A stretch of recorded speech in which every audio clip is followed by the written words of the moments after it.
ಚಿಕ್ಕೋಡಿ ನಗರದ ರಾಜೀವ್ ನಗರದಲ್ಲಿ ಸಂವಿಧಾನ ಶಿಲ್ಪಿ ಡಾಕ್ಟರ್ ಬಾಬಾ ಸಾಹೇಬ್ ಅಂಬೇಡ್ಕರ್ ಅವರ ಜಯಂತಿ ಉತ್ಸವ ಅದ್ಧೂರಿಯಾಗಿ ಆಚರಿಸಲಾಯಿತು. ಪ್ರಾರಂಭದಲ್ಲಿ ಅಂಬೇಡ್ಕರ್ ಅವರ ಪ್ರತಿಮೆಗೆ ಪೂಜೆ ಸಲ್ಲಿಸಿ ಕೇಕ್ ಕತ್ತರಿಸಿ ಕಾರ್ಯಕ್ರಮಕ್ಕೆ ಚಾಲನೆ ನೀಡಲಾಯಿತು. ಈ ಸಂದರ್ಭದಲ್ಲಿ ಪ್ರಮುಖ ಅತಿಥಿಗಳಾಗಿ ಆಗಮಿಸಿದ ಪ್ರಮೀಳಾ ಮಾಳಿ, ಬಬಿತಾ ನೂಲಿ, ಜ್ಯೋತಿ ಅಥ್ನಿ, ಅರ್ಬಳೆ ಮೇಡಮ್, ಉಷಾ ಮಾನೆ ಅವರು ಡಾಕ್ಟರ್ ಬಾಬಾ ಸಾಹೇಬ್ ಅಂಬೇಡ್ಕರ್ ಅವರ ಬಗ್ಗೆ ಮತ್ತು ಆಗಿನ ಕಾಲದಲ್ಲಿ ಇರುವ ಸಾಮಾಜಿಕ ಪರಿಸ್ಥಿತಿ ಕುರಿತು ಹಾಗೂ ಬಾಬಾ ಸಾಹೇಬ್ ಅವರು ಮಾಡಿದ ಕ್ರಾಂತಿ ಬಗ್ಗೆ ತಿಳಿಸಿ ಹೇಳಿದರು. ಈ ಕಾರ್ಯಕ್ರಮದಲ್ಲಿ ರಾಖಿ ಕಾಂಬ್ಳೆ, ಸುಮನ್ ಕಾಂಬ್ಳೆ, ವಿದ್ಯಾ ಅಪ್ಪಾಜಿಗೋಳ್ ಸೇರಿದಂತೆ ಅಪಾರ ಸಂಖ್ಯೆಯಲ್ಲಿ ರಾಜೀವ್ ನಗರದ ಮಹಿಳೆಯರು ಉಪಸ್ಥಿತರಿದ್ದರು.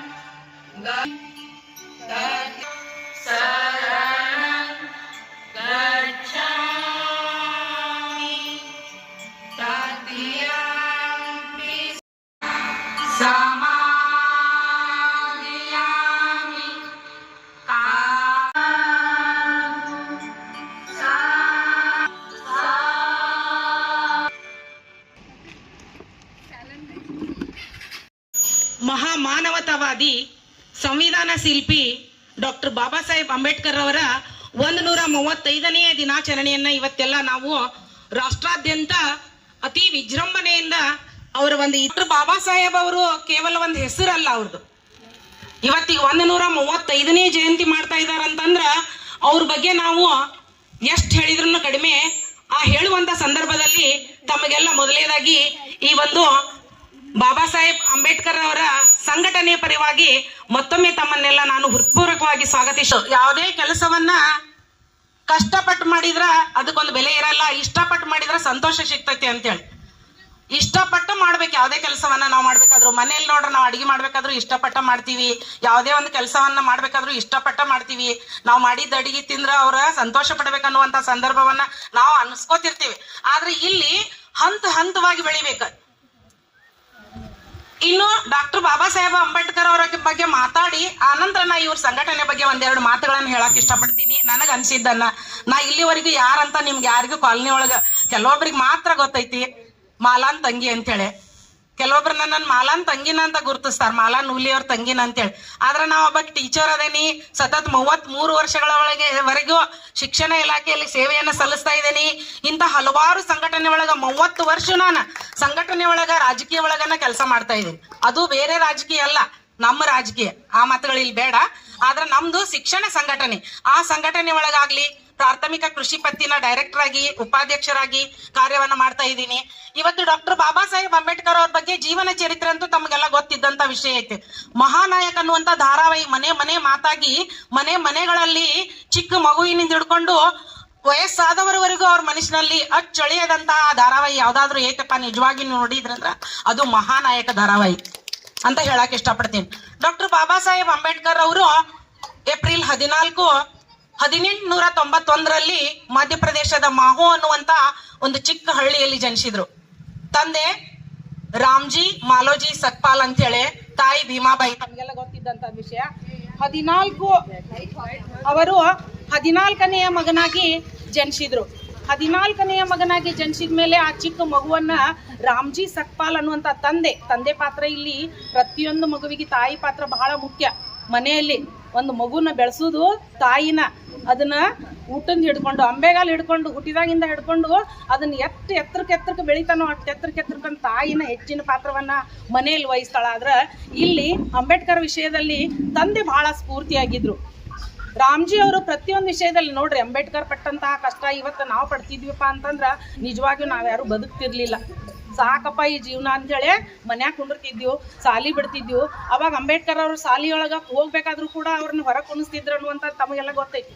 ಆದ್ರೂ ತಂದೆ ಹೆಂಗ ಸ್ಫೂರ್ತಿ ಕೊಡ್ತಿದ್ರಂದ್ರ ಎಲ್ಲಿ ವಿದ್ಯೆ ಕಲ್ಯಾಣ ನೋಡ್ರಿ, ಎಲ್ಲಿದ್ರು ಕಲಿತಾನ. ಶಿಕ್ಷಣ ಬೇಕನ್ನೋ ಹಂಬಲ ಇತ್ತು, ಆ ಹಸುವಿತ್ತಂದ್ರ ಅವ್ ಎಲ್ಲಿದ್ರು ಕಲಿತಾನ. ಅದಕ್ಕಾಗಿ ಅಂಬೇಡ್ಕರ್ ಅವರನ್ನ ನೋಡ್ರಿ, ಹುಲಿ ಹಾಲನ್ನ ಕುಡಿದು ಬೆಳೆಸಿದಂತ ಒಂದು ಮಗು ಅಂತೇಳಿ ನಾವು ಅವನನ್ನ ಹೇಳ್ಬೋದು ಅಂಬೇಡ್ಕರ್ ಅವರನ್ನ. ಮುಂದೆ ಅವರ ಜೀವನದಲ್ಲಿ ಚಿಕ್ಕ ಹಳ್ಳಿಯಲ್ಲೇ ಮಾವೋದಲ್ಲಿನ ಅವ್ರ ವಿದ್ಯಾಭ್ಯಾಸವನ್ನು ಮುಗಿಸ್ಕೊಂಡು ಮುಂದೆ ಅವರು ಹೈಸ್ಕೂಲನ್ನು ಪುಣೆಯಲ್ಲಿ ಮುಗಿಸ್ಕೊಂಡು ತದನಂತರ ಅವ್ರು ಏನು ಮಾಡಿದರು, ಲಂಡನ್ ಮತ್ತು ಇಂಗ್ಲೆಂಡ್ ಒಳಗೆ ಅವರು ತಮ್ಮ ಉನ್ನತ ಶಿಕ್ಷಣವನ್ನು ಪಡೆದುಕೊಂಡ್ರು. ಯಾವ ಡಿಗ್ರಿ ಅವ್ರ ಹತ್ರ ಇಲ್ಲ, ಎಲ್ಲ ಡಿಗ್ರಿಗಳಿದ್ರು ಮೊದಲು ಮಾನವೀಯತೆ ಬೇಕು, ಜನರ ಬಗ್ಗೆ ಅಪಾರ ಕಾಳಜಿ ಬೇಕು, ಸಮಾಜಮುಖಿಯಾಗಿ ಕೆಲಸಗಳನ್ನು ಮಾಡುವಂಥ ಪ್ರವೃತ್ತಿ ಡಾಕ್ಟರ್ ಬಾಬಾ ಸಾಹೇಬ್ ಅಂಬೇಡ್ಕರ್ ಅವರಲ್ಲಿತ್ತು. ಅವ್ರ ಸಾಧನೆಗಳ ಬಗ್ಗೆ ಹೇಳಬೇಕಾದ್ರೆ ಮೊಟ್ಟ ಮೊದಲು ಯಾವ್ದು ಮಹಾನಾಯಕ ಧಾರಾವಾಹಿಯೊಳಗೆ ನೋಡಿದಿರಿ, ಯಾವ ಒಂದು ಘಟನೆ ಅವ್ರ ಕಣ್ಣೆದುರಿಗೆ ಬರ್ತಿತ್ತೋ ಆ ಘಟನೆ ಬಗ್ಗೆ ಅವರು ನಿರಂತರವಾಗಿ ಅಭ್ಯಾಸ ಮಾಡಿ ಆ ಘಟನೆಗೆ ಒಂದು ಕಾನೂನನ್ನ ಹಕ್ಕನ್ನು ಬರಿತಾ ಇದ್ರು, ನ್ಯಾಯ ಒದಗಿಸ್ಕೊಡೋ ಸಲುವಾಗಿ ಜನರಿಗೆ. ನೋಡ್ರಿ, ಪ್ರತಿಯೊಂದನು ನೀವು ತಾವೆಲ್ಲ ನೋಡಿದಿರಿ ಅಂತ ಅನ್ಕೊಂಡಿದ್ದೇನೆ. ಅದಕ್ಕಾಗಿ ನಾ ಹೇಳತ್ತೀನಿ, ಮಹಾನಾಯಕ ಧಾರಾವಾಹಿಯೊಳಗೆ ಒಂದೊಂದು ಹಂತವನ್ನು ಅವ್ರ ಜೀವನ ಚರಿತ್ರೆಯನ್ನು ಹೇಳ್ಬೇಕಾದ್ರೆ ಅವ್ರ ಕಣ್ಣು ಮುಂದೆ ಚಿಕ್ಕವರಿದ್ದು ಅಂದ್ಕೊಂಡು ದೊಡ್ಡವ್ರು ಆಗೋವರೆಗೂ ಯಾವ ಒಂದು ಘಟನೆ ಅವ್ರ ಕಣ್ಣು ಮುಂದೆ ಬರ್ತಿತ್ತಲ್ಲ.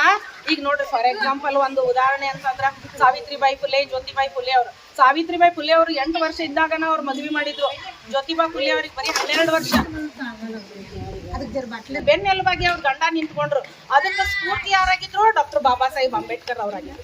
ಎಷ್ಟು ಕಷ್ಟಪಟ್ಟು ಅವ್ರು ಕಲಿತಾ ಇದ್ರು, ಆ ಶಿಕ್ಷಣವನ್ನು ಪಡಿತಾ ಇದ್ರು. ಅದಕ್ಕಾಗಿ ಅವರು ತನ್ನ ಹೆಂಡತಿಗೆ, ಒಂದು ಹೆಣ್ಮಗಳಿಗೇನೋ ಶಿಕ್ಷಣವನ್ನು ಕಲಿಸಿ, ಸಾವಿತ್ರಿಬಾಯಿ ಫುಲೆಯನ್ನ ಅವ್ರು ಎಷ್ಟು ಕಷ್ಟಪಟ್ಟು ಇನ್ನೊಂದು ಹೆಣ್ಮಗಳಿಗೆ ಶಾಲೆಯನ್ನು ಕಲಿಸಿದ್ರು, ಅವ್ರ ಶಿಕ್ಷಣವನ್ನು ಕೊಟ್ಟರು ಅನ್ನೋದು ತಮಗೆಲ್ಲ ಗೊತ್ತೈತಿ. ಸಾವಿತ್ರಿಬಾಯಿ ಫುಲೆ ಇವತ್ತು ನಮ್ಮ ಮಹಿಳೆಯರಿಗೆ ಶಿಕ್ಷಣ ಕೊಡ್ತಿರ್ಲಿಲ್ಲ ಅಂದ್ರೆ ಇವತ್ತು ನಾನು ಕೂಡ ಇಲ್ಲಿ ಬಂದು ನಿಂತು ಮಾತಾಡಕ್ಕೆ ಆಗ್ತಿರ್ಲಿಲ್ಲ. ಪ್ರತಿಯೊಂದು ಹೆಣ್ಮಗಳು ಕೂಡ ಪ್ರತಿಯೊಂದು ಇಲಾಖೆ ಒಳಗೆ ಇವತ್ತು ಗಂಡಸರು ಸರಿ ಸಮಾನವಾಗಿ ಕೆಲಸ ಮಾಡಕ್ ಆಗ್ತಿರ್ಲಿಲ್ಲ. ಇವತ್ತು ಎಲ್ಲರೂ ಇಲ್ಲಿ ಮಹಿಳೆಯರು ಬಂದಿದ್ದೀರಿ, ಗಂಡು ಮಕ್ಕಳಿಗೆ ಸಂಬಂಧ ಇಲ್ಲ, ಇದು ಅವ್ರಿಗೆ ಸಂಬಂಧ ಐತಿ. ಡಾಕ್ಟರ್ ಬಾಬಾ ಸಾಹೇಬ್ ಯಾರಿಗೆ ಸಂಬಂಧ ಇಲ್ಲ? ಡಾಕ್ಟರ್ ಬಾಬಾ ಸಾಹೇಬ್ ಹಾಕಿಕೊಟ್ಟಂತ ಕಾನೂನುಗಳ ನಿಮಗೆ ಬೇಕು, ನ್ಯಾಯಗಳು ನಿಮಗೆ ಬೇಕು, ಅವ್ರು ಹಾಕಿದ ದಾರಿ ನಿಮಗೆ ಬೇಕು, ಅವ್ರ ಹೆಸರಲ್ಲಿ ನೀವು ಮಾಡ್ತಕ್ಕಂಥ ಕೆಲಸಗಳೆಲ್ಲ ನಿಮ್ಗೆ ಬೇಕು, ನಿಮ್ಮ ಶ್ರೇಯಸ್ಸ ಬೇಕಾದ್ರೂ ಎಲ್ಲರೂ ಕೂಡಿ ಒಂದಾಗಿ ಇಲ್ಲಿ ಈ ಒಂದು ಆಚರಣೆಯನ್ನ ಮಾಡಬೇಕಾಗಿತ್ತು. ಆದ್ರೆ ಡಾಕ್ಟರ್ ಬಾಬಾ ಸಾಹೇಬ್ ಅಂಬೇಡ್ಕರ್ ಅವ್ರ ಮಹಿಳೆಯರ ಬಗ್ಗೆ ನೋಡ್ರಿ, ಎಷ್ಟೊಂದು ಮಹಿಳೆಯರನ್ನ ಮೊಟ್ಟ ಮೊದಲನೇದಾಗಿ ಅವರು ಹೊರಗಡೆ ತರಬೇಕಂತೇಳಿ ಅವ್ರು ಮಾಡಿದಂತ ಮಹಾಡ್ ಅನ್ನುವಂತ ಒಂದು ಕೆರೆ ನೀರಿನ ಸಲುವಾಗಿ ಅಸ್ಪೃಶ್ಯತೆ ಅನ್ನೋದು ಅವಾಗಿನ ಕಾಲದಾಗ ಎಷ್ಟಿತ್ತಪ್ಪ ಅಂತಂದ್ರೆ ಒಂದು ಮನುಷ್ಯ ಸದ್ಯ ಬದುಕಾಕ್ ಆಗ್ತಿರ್ಲಿಲ್ಲ. ಅಸ್ಪೃಶ್ಯರು ಯಾರು? ಅಸ್ಪೃಶ್ಯರು ನಾವೆಲ್ಲ ಮಾನವರು, ಒಂದು ಗಂಡು ಜಾತಿ ಒಂದು ಹೆಣ್ಣು ಜಾತಿ. ಯಾಕೆ ನಮ್ಮನ್ನ ಅಸ್ಪೃಶ್ಯ ಅಂದ್ರು? ಅವ್ರು ಏನಾದ್ರು ಅಂಬೇಡ್ಕರ್ ಅವರು ನಮಗಷ್ಟ ಅಸ್ಪೃಶ್ಯರಿಗೆ, ದಲಿತರಿಗೆ ಅಷ್ಟ ಕಾಯ್ದೆ ಕಾನೂನುಗಳನ್ನ ಬರೆದಿಟ್ರು? ಇಲ್ಲ, ಎಲ್ಲರಿಗೂ ಕಾಯ್ದೆ ಕಾನೂನುಗಳು ಅನ್ವಯಿಸಿದವು. ಈಗ ಒಂದು ಉದಾಹರಣೆ ಹೇಳ್ತೀನಿ ನಿಮ್ಗ. ಡೈವರ್ಸ್ ಕೇಸ್ ಏನಂತೀರಿ ನೀವು? ಅಂತೀರಿ, ಡೈವರ್ಸ್ ಕೇಸ್ ಅಂತೀರಿ. ಇವು ಯಾರಿಗೆ ಸಂಬಂಧ ಇಲ್ಲ? ಲಿಂಗಾಯತರಲ್ಲೂ ಆಗ್ತಾವ, ಜೈನರಲ್ಲೂ ಆಗ್ತಾವ, ಬ್ರಾಹ್ಮಣರಲ್ಲೂ ಆಗ್ತಾವ, ಇದ್ರೆ ಎಲ್ಲಾ ಜಾತಿಗಳಲ್ಲಿ ಕೂಡ ಅವು ಆಗ್ತಾವ. ಆದ್ರ ಬಾಬಾ ಸಾಹೇಬ್ರ ಅಸ್ಪೃಶ್ಯರಿಗೆ ಅಷ್ಟ ಕಾನೂನನ್ನು ಬರೆದ್ರೇನು? ಕೊಟ್ಟಿಗೆ ಕೊಡೋದು. ಇವಾಗ ಡೈವರ್ಸ್ ಆದ ತಕ್ಷಣ ಹೆಣ್ಮಗಳಿಗೆ ಕೊಟ್ಟಿಗೆ ಕೊಡೋದಂತ ಬರೋದ್ರ ಅವ್ರು. ಡೈವರ್ಸ್ ಯಾವುದೋ ಕಾರಣದಿಂದ ಏನೇನೋ ಕಾರಣಗಳಿಂದ ಅವು ಹಿನ್ನೆಲೆಗಳಿಂದ ಆಗಿರ್ತಾವ. ಆದ್ರೆ ಅವ್ರಿಗೆ ಕೊಡೋದಂತ ಬರೋದ್ರಾದ್ರ ಅವ್ರು ನಮ್ಮ ಅಸ್ಪೃಶ್ಯರಿಗೆ ಮಾತ್ರ ಕೊಟ್ಟಿಗೆ ತಗೊಳಕಂತ ಕಾಯ್ದೆ ಕಾನೂನನ್ನು ಮಾಡಿದ್ರು. ಲಿಂಗಾಯತರಲ್ಲೂ ಡೈವರ್ಸ್ ಆಗ್ತಾವ, ಇದ್ರೆ ಕಾಸ್ಟ್ಗಳಲ್ಲೂ ಡೈವರ್ಸ್ ಆಗ್ತಾವ. ಅವರು ಕೂಡ ಕೊಟ್ಟಿಗೆಗೆ ಕಾನೂನನ್ನು ಮೊರೆ ಹೋಗ್ತಾರ. ಆದ್ರೆ ಕಾನೂನಿನ ಮೊರೆ ಹೋದಾಗ ಅಲ್ಲಿ ನ್ಯಾಯವನ್ನ ಹಕ್ಕನ್ನ ಕೊಟ್ಟವ್ರು ಯಾರು? ಇವತ್ತಿಗೆ ಇಡೀ ನಮ್ಮ ಸಂಸತ್ ಭವನದಲ್ಲಿ, ಸಂವಿಧಾನದಲ್ಲಿ ಯಾವ ಕಾಯ್ದೆಯನ್ನು ಬರಲಿಲ್ಲ, ಸಂವಿಧಾನದಲ್ಲಿ ಅತಿ ದೊಡ್ಡ ಸ್ವರ್ಣಾಕ್ಷರಗಳಿಂದ ಪುಸ್ತಕವನ್ನು ಇವತ್ತು ಬರೆದು ರಕ್ಷಣೆ ಮಾಡ್ತಾ ಇದಾರಂದ್ರ ರಾಷ್ಟ್ರಪತಿ, ಪ್ರಧಾನಮಂತ್ರಿ, ಇನ್ನಿತರ ಹಲವಾರು ಮಂತ್ರಿಗಳು ಕೂಡ ಆ ಸಂಸತ್ ಭವನದಲ್ಲಿ ಕೆಲಸ ಮಾಡಾತಿದಾರಂತಂದ್ರ ಅವ್ರು ಹಾಕಿಕೊಟ್ಟಂತ ರೂಪರೇಷೆಗಳು ಮತ್ತು ಹಕ್ಕುಗಳು, ನ್ಯಾಯಗಳು ಎಲ್ಲರಿಗೂ ಸಮಾನವಾದಂತ ಹಕ್ಕನ್ನ ಕೊಡ್ರಿ ಅನ್ನುವಂತ ಹೋರಾಟವನ್ನ ಮಾಡಿದ್ರು ಅವರು. ಹೊರತಾಗಿ ಅಸ್ಪೃಶ್ಯತೆಗೆ, ದಲಿತರಿಗೆ ಅಷ್ಟೇ ಅಂತ ಅವ್ರು ಯಾವತ್ತೂ ಅನ್ಕೊಳ್ಳಿಲ್ಲ. ಆದ್ರ ನಮ್ಮ ಜನ ಏನ್ ಮಾಡತ್ತಾರ? ಈಗ ಅವರ ಕಾಯ್ದೆಗಳು ಬೇಕು, ಕಾನೂನುಗಳು ಬೇಕು, ಅವ್ರ ಸವಲತ್ತುಗಳು ಬೇಕು, ಆದ್ರೂ ಅವರು ದಲಿತರಿಗೆ ಮಾತ್ರ ಸೀಮಿತ ಅನ್ನುವಂಥದ್ದನ್ನ ಇವತ್ತೆಲ್ಲರೂ ಅನ್ಕೋತಾ ಇದಾರ ಅಂತ. ಅದು ಅನ್ಕೊಳ್ಳಲ್ದ ಭಾರತದ ಸಂವಿಧಾನ ಶಿಲ್ಪಿ ಅನ್ನೋದು ನೋಡ್ರಿ, ಪ್ರತಿಯೊಬ್ಬರು ಕೂಡ ಅದನ್ನಷ್ಟೇ ಅಲ್ಲ, ಅವರು ಮಹಿಳೆಯರಿಗೆ, ಆಮೇಲೆ ಗಂಡ ಸತ್ತಾಗ ಅವಾಗಿನ ಕಾಲದಾಗಿತ್ತದು ಹೆಂಡತಿ ಕೂಡ ಅವರ ಶವ ಸಂಸ್ಕಾರದಲ್ಲಿ ಅವಳು ಕೂಡ ಅಗ್ನಿಯಲ್ಲಿ ಹಾರಿ ಜೀವ ತೆಗಿಬೇಕು ಅಂತೇಳಿ. ಹಾಗಾದ್ರೆ ಗಂಡ ಯಾಕೆ ಹೆಂಡತಿ ಸತ್ತಾಗ ಹಾರಬಾರ್ದು? ಅವ್ರಿಗೂ ಅಷ್ಟ ಎರಡೂ ಸಮಾನ ಅಂತ ಅಂದ್ಕೊಳ್ಳೆ ಅದನ್ನ ಅವ್ರು ಮಾಡ್ಬೇಕಾಗಿತ್ತು. ಆದ್ರೂ ಅವ್ರ ಅದನ್ನು ಕೂಡ ಏನ್ ಮಾಡಿದ್ರು, ಆ ಪದ್ಧತಿಯನ್ನ ರದ್ದು ಮಾಡಿಬಿಟ್ರು. ಬ್ರಾಹ್ಮಣಲ್ಲಿ ಇಟ್ಕೊಂಡಾಗ ಕೇಶ ಮುಂಡನೆ ಮಾಡ್ಬೇಕು ಅಂತಿತ್ತು. ಆದ್ರ ಗಂಡಸರ ಕೇಶ ಮುಂಡನೆ ಮಾಡ್ಕೊಳಂಗಿಲ್ಲ ಹೆಂಡತಿ ಸತ್ತ ಮ್ಯಾಗ. ಅದಕ್ಕಾಗಿ ಅವ್ರಿಗೆ ಸಮಾನವಾದಂತಹ ಕಾನೂನನ್ನ ತರಬೇಕು ಅನ್ನುವಂತ ನಿಟ್ಟಿನಲ್ಲಿ ಅದನ್ನು ಕೂಡ ತೊಡೆದು ಹಾಕಿದ್ರು. ಬಾಲ್ಯ ವಿವಾಹ ಪದ್ಧತಿ, ಜಾತ್ಯತೀತತೆ, ಅಸ್ಪೃಶ್ಯತೆ, ಒಟ್ಟಾರೆಯಾಗಿ ಅಂಬೇಡ್ಕರ್ ಅವರು ಒಂದೇ ಒಂದು ವಾಕ್ಯ ಹೇಳಿದ್ರು: ಸಂಘಟಿತರಾಗಿರಿ, ಶಿಕ್ಷಕರಾಗಿರಿ, ಉದ್ರೇಕಗೊಳ್ಳಿರಿ. ಉದ್ರೇಕಗೊಳ್ಳೋದಂದ್ರೆ ಏನ? ಸಿಟ್ಟಿಗೆ ಹೇಳ್ರಿ. ಯಾವಾಗ ಸಿಟ್ಟಿಗೆ ಹೇಳ್ರಿ? ನಿಮ್ ಮೇಲೆ ದೌರ್ಜನ್ಯ ಆಗಾಕತ್ತಿತ್ತು, ಅನ್ಯಾಯ ಆಗಾಕತ್ತಿತ್ತು, ಅಸ್ಪೃಶ್ಯರ ಅಂತ ಇವತ್ತಿಗೂ ಕೂಡ ನಿಮ್ಮನ್ನ ಕಾಣಾತಿದ್ರು, ನೀವು ದಲಿತರು ಅಂತೇಳಿ ನಿಮ್ಮನ್ನ ಹಿಂದಿ ಕೆಳೆಯತ್ತಿದ್ರು, ನೀವು ಶಿಕ್ಷಣವನ್ನ ಪಡೆದುಕೊಂಡ್ರು ಕೂಡ ನಿಮ್ಮನ್ನ ಅಶಿಕ್ಷಿತರನ್ನಾಗಿ ನೋಡಾತಿದ್ರು ಅಂದ್ರ ನೀವು ಉದ್ರೇಕಗೊಳ್ಳಿರಿ ಅಂತ ಹೇಳಿದ್ರ ಅವ್ರ. ನೋಡ್ರಿ, ಎಜುಕೇಟ್, ಶಿಕ್ಷಕರಾಗಿರಿ, ಆರ್ಗನೈಸರ್, ಸಂಘಟಕರಾಗಿರಿ, ಎಜಿಟೇಟ್, ಉದ್ರೇಕಗೊಳ್ಳಿರಿ ಅಂತ ಹೇಳಿದ್ರು. ಇಂತ ಒಂದು ಮಹಾನ್ ವಾಕ್ಯಗಳನ್ನ ಬರೆದಿಟ್ಟಂತ ಹಲವಾರು ವಾಕ್ಯಗಳನ್ನ ಡಾಕ್ಟರ್ ಬಾಬಾ ಸಾಹೇಬ್ ಅಂಬೇಡ್ಕರ್ ಅವರು ನಮಗಾಗಿ, ನಮ್ಮ ಮಹಿಳೆಯರಾಗಿ. ಎಲ್ಲಿದ್ವಿ ನಾವೆಲ್ಲ ಮಹಿಳೆಯರು ಮೊದ್ಲಿನ ಕಾಲದಾಗ ಮುಸುಕ್ ಹಾಕೊಂಡ ಯಾವ್ದೋ ಒಂದು ಮನೆಯಲ್ಲಿ ರಮಾಬಾಯಿ ಅವ್ರ ನೋಡ್ರಿ ನೀವು, ಅವ್ರ ಮಿಸ್ಸೆಸ್ ಅನ್ನ, ಡಾಕ್ಟರ್ ಬಾಬಾ ಸಾಹೇಬ್ ಅಂಬೇಡ್ಕರ್ ಅವ್ರ ಪತ್ನಿಯನ್ನ ಭೀಮಾಬಾಯಿ ಅವ್ರ ನೋಡ್ರಿ ಹೆಂಗಿದ್ರು ಅಂತಂದ್ರ ಆದ್ರೂ ರಮಾಬಾಯಿ ಅವರು ಹೊರಗಡೆ ಬಂದು ಗಂಡನ್ ಸರಿ ಸಮಾನವಾಗಿ ನಿಂತ್ಕೊಂಡು ಡಾಕ್ಟರ್ ಬಾಬಾ ಸಾಹೇಬ್ ಅಂಬೇಡ್ಕರ್ ಅವ್ರಿಗೆ ಪ್ರೋತ್ಸಾಹ ಮಾಡಿದ್ರು, ಸಪೋರ್ಟ್ ಮಾಡಿದ್ರು. ಎಷ್ಟೆಷ್ಟು ಕಷ್ಟಗಳನ್ನ ಅವ್ರ ಜೊತೆ ಅವ್ರು ಪಡ್ಕೊಂಡ್ರು. ಆದ್ರೂ ಕೂಡ ಹಿಂಸರಿಲಿಲ್ಲ. ನನ್ನ ಪತಿ ಏನ್ ಮಾಡತ್ತಾರು? ಜಗತ್ತಿಗೆ ಒಳ್ಳೇದ್ ಮಾಡತ್ತಾರ, ಸಮಾಜಮುಖಿಯಾಗಿ ಕಾರ್ಯಗಳನ್ನ ಮಾಡ್ತಾ ಇದಾರ, ಅವ್ರು ಮಾಡೋ ಕೆಲಸಗಳೆಲ್ಲ ಒಳ್ಳೆವದಾವ ಅನ್ನುವಂತದನ್ನ ಅವರು ಏನ್ ಮಾಡಿದ್ರು? ಅವ್ರಿಗೆ ಬೆನ್ನೆಲುಬಾಗಿ ನಿಂತ್ರು. ಯಾವಾಗ್ಲೂ ನೋಡ್ರಿ, ಒಂದು ಗಂಡಿನ ಯಶಸ್ಸಿನಿಂದ ಹೆಣ್ಣಿನ ಕೈವಾಡ ಇರತ್ತೆ ಅಂತಾರ. ಅದು ಇತ್ತು ಯಾರ ವಿಷಯದಲ್ಲಿ? ಬಾಬಾ ಸಾಹೇಬ್ ಅಂಬೇಡ್ಕರ್ ಅವ್ರ ವಿಷಯದಲ್ಲಿ ಇತ್ತು. ಆದ್ರೆ ಈಗ ನಾವೆಲ್ಲರೂ ಏನಾಗ್ಯಾವ? ಮಹಿಳೆಯರ ಪ್ರತಿಯೊಬ್ರು ಶಿಕ್ಷಿತರಾಗ್ಯಾವ. ಶಿಕ್ಷಿತರು ಇಲ್ಲದಿದ್ರು ಕೂಡ ನಮ್ಮ ಮಕ್ಕಳನ್ನ ಶಿಕ್ಷಿತರನ್ನಾಗಿ ಮಾಡಿದೇವ್. ಅವರಿಂದ ನಾವು ಸಾಕಷ್ಟು ಕಲ್ಕೊಂಡಿದೇವ್. ಕಲ್ಕೊಂಡ್ ಏನ್ ಮಾಡತ್ತಿದೇವಪ್ಪ ಅಂತಂದ್ರ, ನಾವು ಕೂಡ ನಮ್ಮ ಮನೆಯಲ್ಲಿ ನಮಗ್ ಬೇಕಾದಂತ ಹಕ್ಕುಗಳ ಸಲುವಾಗಿ ಹೋರಾಡತ್ತಿದ್ದೇವೆ. ಪ್ರತಿಯೊಂದು ಹಕ್ಕುಗಳಿಗಾಗಿ ನಾವು ಹೋರಾಡೋಣ. ಡಾಕ್ಟರ್ ಬಾಬಾ ಸಾಹೇಬ್ ಅವ್ರು ಅಂಬೇಡ್ಕರ್ ಅವರು ನೋಡ್ರಿ, ಒಂದ್ ಒಂದು ಉದಾಹರಣೆ ಹೇಳ್ಬೇಕಾದ್ರೆ, ನಾವೆಲ್ಲರೂ ಈಗ ನಮಗ್ ಏನಾರ ರೊಕ್ಕ ಸಿಕ್ಕು, ಗೃಹಲಕ್ಷ್ಮಿ ಎಲ್ಲಾ ಸಿಗಾತಿದಾವ್. ನಮಗ ಗೃಹಲಕ್ಷ್ಮಿ ಏನೇನ ಹತ್ರ ಸಿಗಾತಾವ್ರಿ. ಏನ್ ಮಾಡ್ತೀವಿ? 2,000 ಬಂತಂದ್ರ ಒಂದ್ ಸೀರೆ ತಗೊಂಡೆ, ಲಗೆ ಹೋಗಿ ಒಂದ್ ಬಳಿ ತಗೊಂಡೆ, ಇಲ್ಲ ಮಕ್ಕಳಿಗೆ ಏನಾರ ಕೊಡಿಸಿದ್ನೆ, ಅರ್ವಿ ಕೊಡಿಸಿದ್ನೆ, ಆಟನ್ಗಿ ಕೊಡಿಸಿದ್ನೆ, ಇಂತಾವ್ ಮಾಡತ್ತೀವಿ. ಡಾಕ್ಟರ್ ಬಾಬಾ ಸಾಹೇಬ್ ಅಂಬೇಡ್ಕರ್ ಅವ್ರು ಲಂಡನ್ ನಲ್ಲಿ ಓದ್ತಿರ್ಬೇಕಾದ್ರ ಅವ್ರಿಗೆ 2,000 ರೂಪಾಯಿ ಸ್ಕಾಲರ್ಶಿಪ್ ಅನ್ನು ಬ್ರಿಟಿಷ್ ಅಧಿಕಾರಿಗಳು ಕೊಟ್ರ, ಅವ್ರು 2,000 ರೂಪಾಯಿಗಳನ್ನ ಅಲ್ಲಿಂದ ಪುಸ್ತಕಗಳನ್ನ, ಲೈಬ್ರರಿ ಪುಸ್ತಕಗಳನ್ನ, ಅವ್ರಿಗೆ ಬೇಕಾದಂತ ಒಳ್ಳೊಳ್ಳೆ ಪುಸ್ತಕಗಳನ್ನ ಆರಿಸ್ಕೊಂಡ ವಿಮಾನದಾಗ ಹಾಕಾಕ್ ಹೋದ್ರ ಅಷ್ಟು ಪುಸ್ತಕಗಳನ್ನ ಹಾಕಾಕ್ ಪರ್ಮಿಷನ್ ಕೊಡ್ಲಿಲ್ಲ. ಕಡೆಗೆ ಅವ್ರು ಏನ್ ಮಾಡಿದ್ರು? ಟ್ರೈನ್ ಮೂಲಕ ಬಂದ್ರು. ವಿಮಾನ ಟಿಕೆಟ್ ಕ್ಯಾನ್ಸಲ್ ಮಾಡಿ ಟ್ರೈನ್ ನಲ್ಲಿ ಇಟ್ಕೊಂಡು ಅವ್ರು 2,000 ಪುಸ್ತಕಗಳನ್ನ ಹೊತ್ಕೊಂಡ್ ಬಂದು ಇವತ್ತ ಅವ್ರ ಲೈಬ್ರರಿ ಕೂಡ ನಾವು ಸಂಸತ್ ಭವನ್ ಎಲ್ಲೆಲ್ಲಿ ಕೂಡ ಅವ್ರ ಲೈಬ್ರರಿಯನ್ನ ನಾವು ಗ್ರಂಥಾಲಯವನ್ನ ನೋಡ್ಬಹುದು.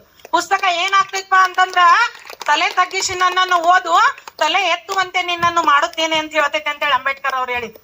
ನನ್ನನ್ನ ತಲೆ ತಗ್ಗಿಸಿ ಓದು, ನೀ ಎಷ್ಟು ನನ್ನನ್ನು ಓದ್ತಿಲ್ಲ ಅಷ್ಟು ನಿನ್ನನ್ನ ನಾನು ಎದ್ದು ನಿಲ್ಲುವಂಗ್ ಮಾಡ್ತೀನಿ ಅಂತೇಳಿ. ಇವತ್ತು ನೋಡ್ರಿ, ಹೆಣ್ಣು ಯಾವ ಕ್ಷೇತ್ರದಲ್ಲಿ ಇಲ್ಲ? ಪ್ರತಿಯೊಂದು ಕ್ಷೇತ್ರದಲ್ಲಿ. ಒಂದು ಸೈಕಲ್ ಹೊಡೆಯೋದು ಹಿಡ್ಕೊಂಡ ಒಂದು ವಿಮಾನ ರಾಕೆಟ್ ಹೊಡೆಯೋವರೆಗೂನು ಹೆಣ್ಮಗಳು ಇವತ್ತು ಪ್ರತಿಯೊಂದು ಕ್ಷೇತ್ರದಲ್ಲಿ ಕಾರ್ಯವನ್ನ ಮಾಡ್ತಾ ಇದ್ದಾಳ. ಈ ಕಾರ್ಯವನ್ನ ಮಾಡ್ಬೇಕಾದ್ರೆ ನಮಗ್ ಸ್ಫೂರ್ತಿ ಆದವರು ಡಾಕ್ಟರ್ ಬಾಬಾ ಸಾಹೇಬ್ ಅಂಬೇಡ್ಕರ್. ಇಂತ ಮಹಾನ್ ಮಾನವತಾವಾದಿ, ಸಂವಿಧಾನ ಶಿಲ್ಪಿ ಹಾಕಿಕೊಟ್ಟಂತ ರೂಪರೇಷೆಗಳನ್ನ ನಮ್ಮ ಜೀವನದಲ್ಲಿ ಅಳವಡಿಸ್ಕೊಳ್ಳೋಣ. ಅವ್ರ ತತ್ವಗಳಿಗೆ ನಾವು ಬದ್ಧರಾಗೋಣ. ಅಷ್ಟೇ ಅಲ್ಲದೆ ಇವತ್ತು ಈ ಸಂಘಟನೆ ಬಗ್ಗೆ ಮಾತಾಡ್ಬೇಕಾದ್ರ ನಾನು ರಾಜೀವ್ ನಗರ್ ಅನ್ನೋದು ಒಂದೇ, ಇದರಲ್ಲಿ 2 ರಾಜೀವ್ ನಗರ್ ಇಲ್ಲ. ರಾಜೀವ್ ನಗರ್ ಎ, ರಾಜೀವ್ ನಗರ್ ಬಿ ನಮ್ಮ ದೃಷ್ಟಿ ಒಳಗಿಲ್ಲ.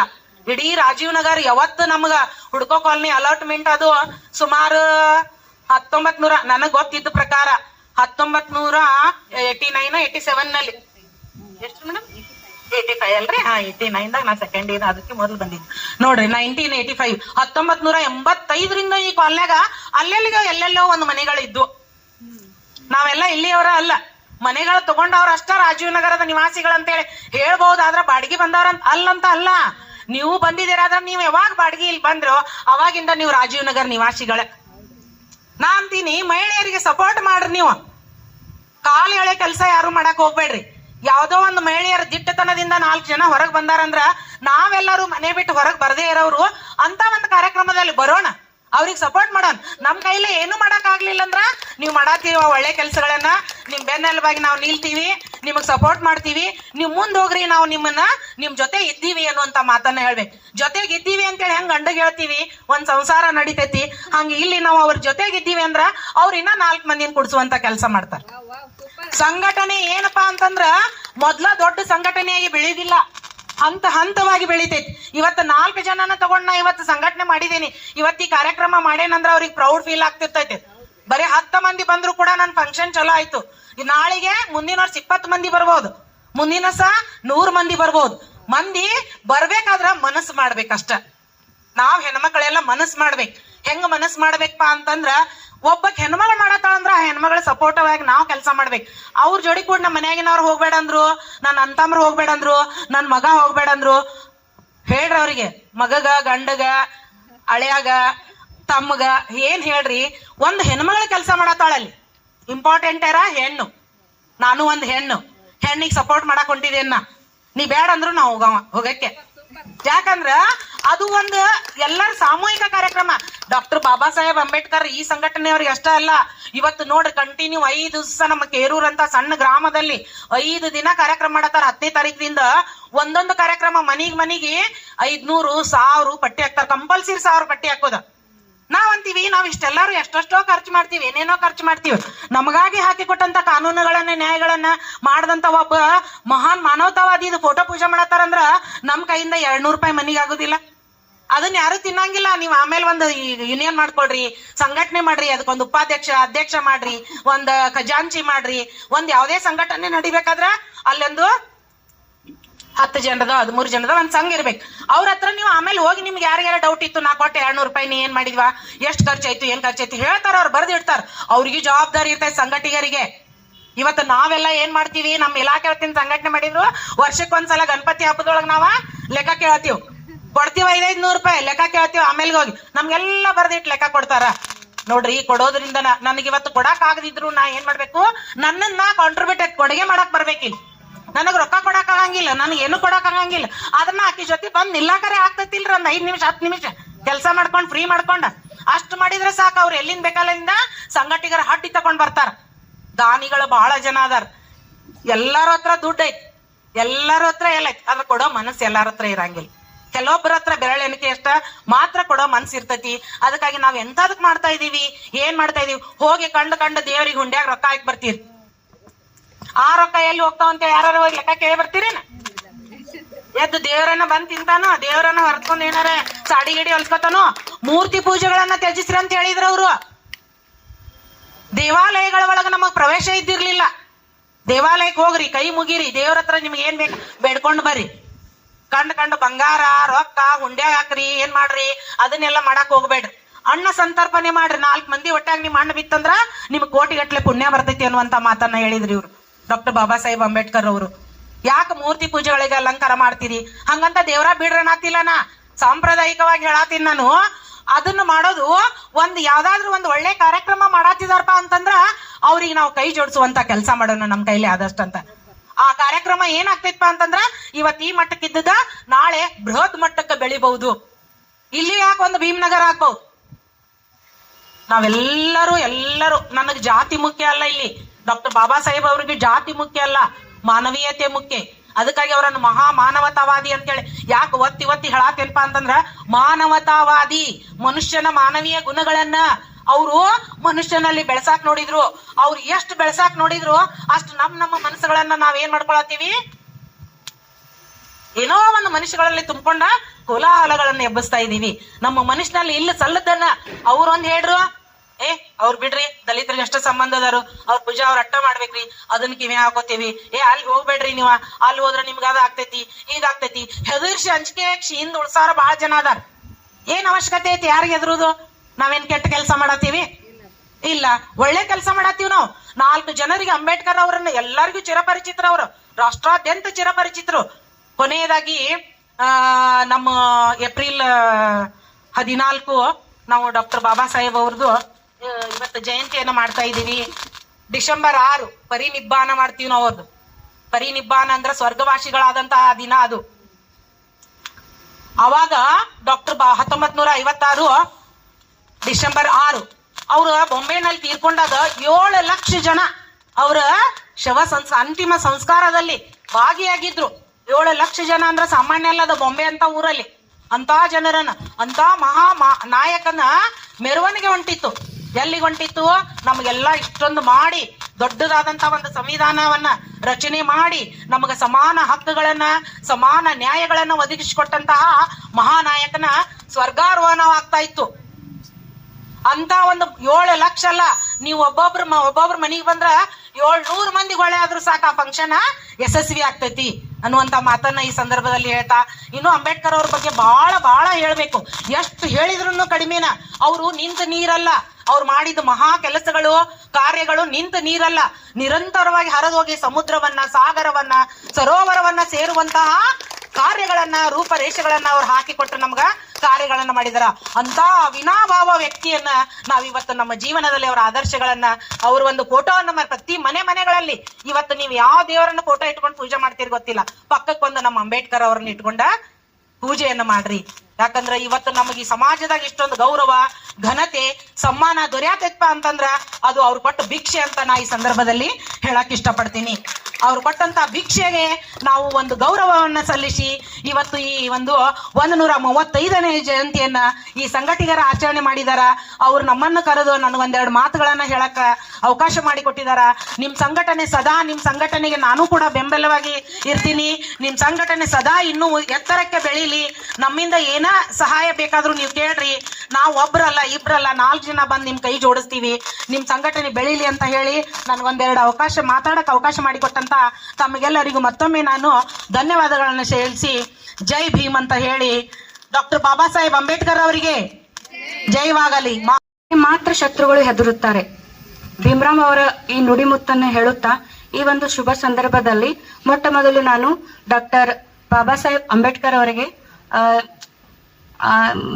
ಜಯಂತಿಯ ಶುಭಾಶಯಗಳನ್ನು ಹೇಳುತ್ತಾ, ಅವರ ಬಗ್ಗೆ ಈಗಾಗಲೇ ನುಲಿ ಮೇಡಮ್ ಅವರು ತುಂಬಾ ಚೆನ್ನಾಗಿ ವಿಸ್ತಾರವಾಗಿ ಹೇಳಿದ್ರು. ನಾನು ಅದನ್ನೇ ಹೇಳ್ಬೇಕಂತ ಮಾಡಿದ್ನಿ. ಈಗ ನಾನೇನ್ ಹೇಳ್ಬೇಕಂತಿದ್ನು ಎಲ್ಲ ಅವ್ರು ಹೇಳಿದ್ರು. ಆದ್ರೂ ನಾನು ಒಂದೆರಡು ಮಾತುಗಳನ್ನ ಬಾಬಾ ಸಾಹೇಬ್ ಅಂಬೇಡ್ಕರ್ ಅವ್ರ ಬಗ್ಗೆ ಮಾತಾಡಕ್ ಇಷ್ಟಪಡ್ತೀನಿ. ಅವರ ಜೀವನ ಚರಿತ್ರೆ ನೋಡಿದಾಗ ನಾನು ಅವರು ಧಾರಾವಾಹಿ ಬರ್ತಿತ್ತಲ್ಲ ಮಹಾನಾಯಕ, ಒಂದು ದಿನಾನು ಒಂದು ಎಪಿಸೋಡ್ ಅನ್ನು ನಾನು ಮಿಸ್ ಮಾಡ್ತಿರ್ಲಿಲ್ಲ. ಅದ್ ಆಗಿ ಹೋಗ್ತಿದ್ರು ನಾನು ಮತ್ತ ರಿವೈಂಡ್ ನೋಡ್ಕೊಂತಿರ್ತಿದ್ನಿ. ಅಷ್ಟೊಂದು ಎಲ್ಲರೂ ನಮ್ಗೆ ಏನಂತಂದ್ರೆ ನಾವು ಬುಕ್ಕಿಶ್ ಅಷ್ಟೇ, ಬುಕ್ದೊಳಗೆ ಏನಿತ್ತು ಅಷ್ಟೇ ನೋಡಿದ್ದು. ಬಟ್ ಅದು ಧಾರಾವಾಹಿ ನೋಡೋದ್ರಿಂದ ಅವ್ರ ಇಡೀ ಜೀವನ ಚರಿತ್ರೆ, ಅವ್ರ ಕಷ್ಟಗಳು ಕಣ್ಣು ಮುಂದೆ ನೆನಪಿರ್ತಾವ. ನಾವು ಮಕ್ಕಳಿಗೆ ನಾವು ಅದೇ ಒಂದು ಧಾರಾವಾಹಿ, ಯಾಕಂದ್ರೆ ಈಗೆಲ್ಲಾ ಮಕ್ಕಳೆಲ್ಲ ಮೊಬೈಲ್ಗಳನ್ನ ಹಿಡ್ಕೋತಾರ.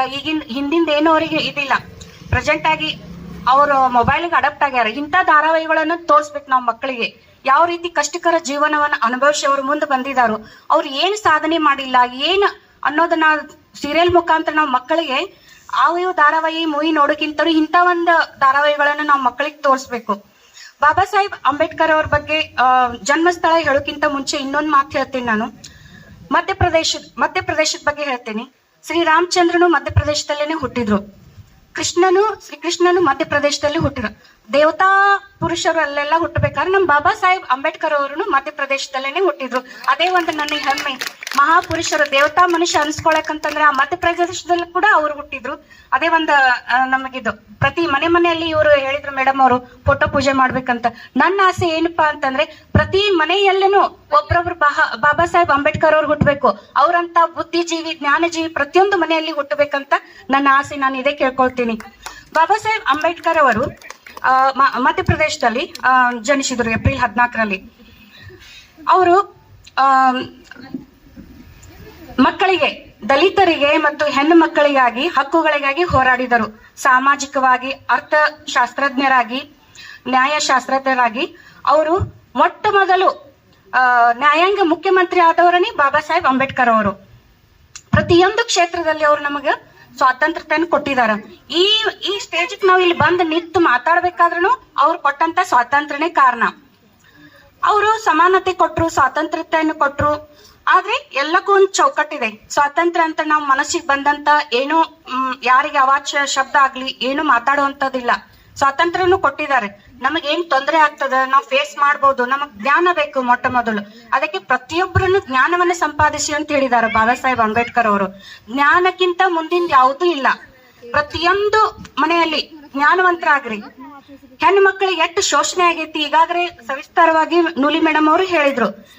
ನಾನು ಇನ್ನೊಂದು ಇಲ್ಲಿ ವಿಷಯ ನೆನ್ಪು ಮಾಡ್ಕೋತೀನಿ. ಸನಾತನ ಧರ್ಮದಿಂದ ಇಲ್ಲಿವರೆಗೆ ನಾವು ನೋಡ್ಕೊಂತ ಬಂದಿದ್ದೇವಿ.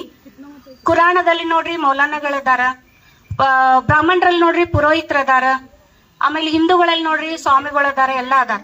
ಆದ್ರ ಯಾವಾಗ ನಮ್ಮ ಸಂವಿಧಾನ ಬಂತಲ್ಲ, ಎಲ್ಲಾ ಫೀಲ್ಡ್ ಅಲ್ಲಿ ನಾವು ಲೇಡೀಸ್ ಮಹಿಳೆಯರಿದ್ದೇವೆ. ಪ್ರತಿಯೊಂದು ಫೀಲ್ಡ್ ಅಲ್ಲಿ ನಾವು ಇವತ್ತು ರಾಷ್ಟ್ರಪತಿ ಕೂಡ ನಾವು ಆಗಿದ್ದೇವೆ. ಯಾವಾಗ ಸಂವಿಧಾನ ಬಂದ ನಂತರ ಸಂವಿಧಾನಕ್ಕಿಂತ ಮುಂಚೆ ನಾವ್ ಏನಾದ್ರೂ ಸಾಧನೆ ಮಾಡಿದೇವಿ? ಏನೂ ಇಲ್ಲ.